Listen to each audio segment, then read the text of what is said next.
Let your river run, unleashing the human spirit. As some of you probably know, my colleagues and I have been facilitating this leadership and executive development intensives, 3.5 days of a fairly deep dive into who you are underneath your role as a leader, a manager, a parent, or whatever. Who's the person behind the position? And I can't tell you how many times it appears to participants that they've been living their life almost like a trickle coming out of a pipe.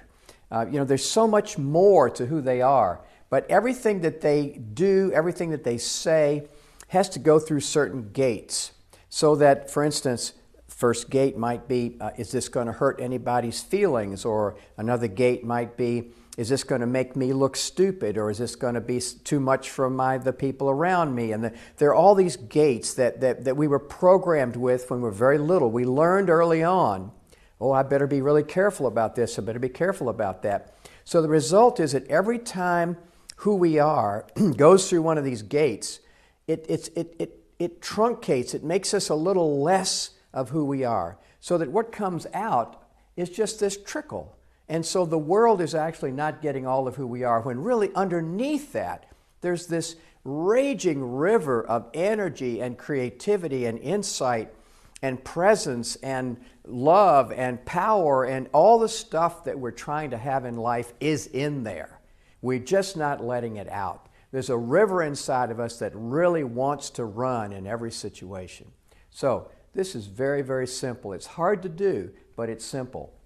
This is the fullness of who you are, all of who you are, all your ideas, your caring, your loyalty, your commitment, your power, your love, your imagination, all the fullness of who you are. There's never been ever anyone in the history of the world like you, and this is amazing. And there will never be anyone ever in the history of the world like you. There's a uniqueness about you that wants to come out. It yearns to be expressed in your life and your work. What happens, though, is after it goes through all these gates, what comes out is this relatively small you. A much smaller you is what we allow the world to see. So the principle here is, let the river run. Let the fullness of who you are come out into the world, so that the world gets to taste just a little bit of the fullness of who you are.